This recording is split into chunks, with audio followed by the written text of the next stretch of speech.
ప్రజలకు స్వాగతం. మా పాలనలో జీవితాన్ని ఆనందంగా జీవిస్తున్న జానపదులు కొన్ని రసవంతరమైన సమస్యలు పంపించారు. ఆంధ్ర భాషామ తల్లిని స్తుతిస్తూ సమస్యలను దత్తపదులను చేయండి. ప్రారంభించాలని నా అభిలాష. నిజమే ప్రధాన మాధ్య, కానీ ప్రభువులకు ఏలుబడిలో ఎన్నో భాషలు ఉండగా తెలుగు భాషపై ఎందుకో ఇంత మక్కువ? ఏమిటి సూరంగా కవి, గ్రంథాల జాలువారే ఆంధ్ర భాషను ఇష్టపడిన వారు ఎవరైనా ఉంటారా? తెలుగు తేలయన్న దేశంబు తెలుగేను, దేశ భాషలందు తెలుగు లెస్స. చిత్తం ప్రభు, మీ అభిప్రాయమే శిరోధ్యాయం. ప్రధానమాత్య శైలి అగ్రజానుజులై రనుజగ్రానుజులుగా పుష్యమిన్మరతాకుడు పుట్టినాడు, వెరసి లక్ష్మణ ఆశ్లేష పుట్టినాడు. ఇది భరత లక్ష్మణ క్రమమిది, ఎరసి చూడనగ్రజానుజులై పెద్దనమాత్య గారు ఎంత బాగా వివరణ ఇచ్చారు. పుష్పమి నక్షత్రాన భరతుడు పుట్టినాడు, ఆశ్లేష నక్షత్రాన లక్ష్మణ పుట్టినాడు.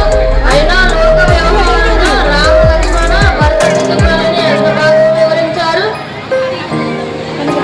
బహుబాగు కరినెత్తుకపోయి ఎలుక కలుగొనదినియన్, కరినెత్తుకపోయి ఎలుక కలుగొనదినియన్.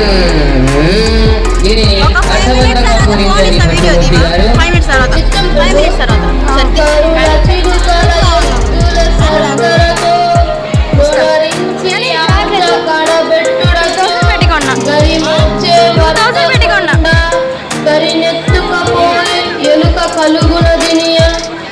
అది మనం స్టేజ్ మీదకి రమ్మన్నారు అంతే.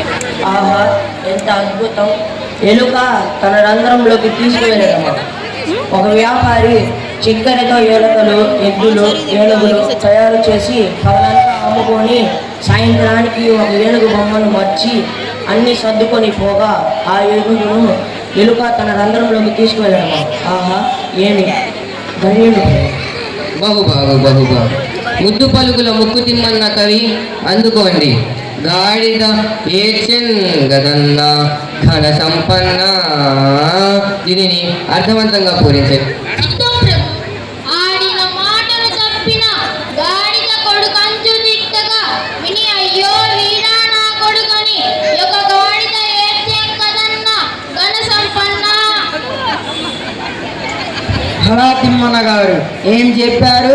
గ్రామాలలో మాట విని కొడుకును గాడిద కొడుక అని తిడుతుంటే గాడిద అయ్యో విశ్వాసంగా పనిచేసే నన్ను వీళ్ళతో పోల్చుతున్నారేంటి అని ఏడ్చింది అని ఎంత బాగా చెప్పినారు.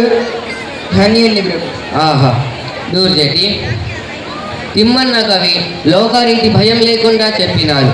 ఇప్పుడు మీరు ననననననననననన అనే సమస్యను పూరించండి. ప్రభు, అక్షర విన్యాసం తప్ప అర్థం లేని సమస్యనిచ్చారు. అయినా చక్కని పూరణ కవిస్తాను. నిన్ను నిన్ను నిన్ను నిన్ను నిన్ను నిన్ను నిన్ను గలియల సంగతుల గణ పరిపూరణ మానస మునపల్ కూని రాధముల మొదబలంచు పలికి నిట్టన్ నననన నానన నననన నానన నననన.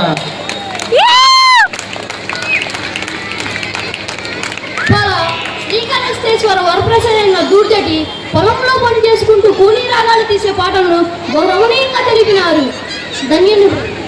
ఆహా, రామకృష్ణ, తరువాత మీదే వంతు. మేక మరియు తోక అనే రెండు దత్త పదాలతో ఒక సీత పద్యం చెప్పండి. మేలిన దేవరా, నన్ను ఆదేశిస్తే కాదంటానా? ఆలకించండి మహాప్రభు. మేక తోకకు తోక మేకకు మేక తోక తోక మేక మేక తోకకు తోక మేకకు మేక తోకకు తోక మేక తోక తోక మేక తోక తోక మేక తోక తోక తోక మేక మేక తోక తోక మేక తోక తోక మేక తోక తోక తోక మేక. మీరు సామాన్యులు కాదు తినాలి రామకృష్ణ. ఏమేమి ఒక మేకల కాపిరి అడవికి మేకకై మేకలు తీసుకుపోతున్న ఒక మేక వెనకాల వెళ్తున్న తీరు ఎంత బాగా వర్ణించారు. అందుకే మిమ్మల్ని ఇక్కడ కవి అన్నారు. బహుబాగు రామభద్ర, గోలుకొండ, మూలముండ, పూలదండ, కొత్తకొండ వీటితో భారతంలోని ఒక పద్యాన్ని చెప్పండి. చిత్తం ప్రభు. ఈ కురురాజా, నీ కొడుకొత్తగోల కొండవలి నిండు వినుమూల ముండదింకా బండనమ్మును గెలిపింతు పాండిశితుల నురుమనన్ పూలదండ వేకొత్తకొండ. ఈ గురురాజా, మీ కొడుకు దుర్యోధనుడు ఉత్తగోడగల మనిషి, ఆకారంలో కొండాలుంటాడు గాని బుద్ధి లేనివాడు. పాండవుల మీద యుద్ధం ఊడిపోయి మీ కొడుకు మరణిస్తాడు. అద్భుతం. సూరన్న కవి, మీ ఆరాధ్య దైవమైన శ్రీహరి దశావతారాల గురించి ఆశువుగా తెలపండి. మత్స్యమై జడనిది మడించే సోమకు, గూర్మమై కవ్వపు కొండ మోసెన్, గిటియై హిరణ్యాక్షు గీటడం గించేను, హరియై వధించే బృహదనుజు, వటుడై బలిదనుజు వధించి కుదించే, భార్గవుడై శత్రుపంక్తి జండే, దశరథ రాముడై దశకంటు దేగటాచే, శౌర్య దుష్టుల సంహరించే. ఆహా, దశావతారాలను ఒక పద్యముతో వర్ణించి కార్యకారణాలకే భగవంతుడు అవతరిస్తారని ఎంత చక్కగా చెప్పారు. ధన్యుని ప్రభు. మాదయ్య గారి మల్లన్న ఒక చమత్కార పద్యం అంటుకోండి. కప్పను గని పనివరుండు గడగడ వనికెన్. ప్రభు, కప్పను చూసి పాము వణికెనా, కుప్పలు కావిలి గాయగా, చెప్పులు కర్రీలు గూని శీఘ్రగతి దా చెప్పుడగచు, వచ్చేది వెంకప్పను గని పనివరుండు గడగడ వణికెన్. ఆహా, ఎంత అర్థపూరితమైన భావము. పొలంలో కుప్పలు కావలి కాయటకు చెప్పులు వేసుకొని కర్రలు తీసుకొని చప్పుడు చేయిచు వెళ్తున్న వెంకప్పను చూసి పాము గడగడ వణికి పొలంలోకి జారుకుందని ఎంత చమత్కారంగా చెప్పారు. అద్భుతము.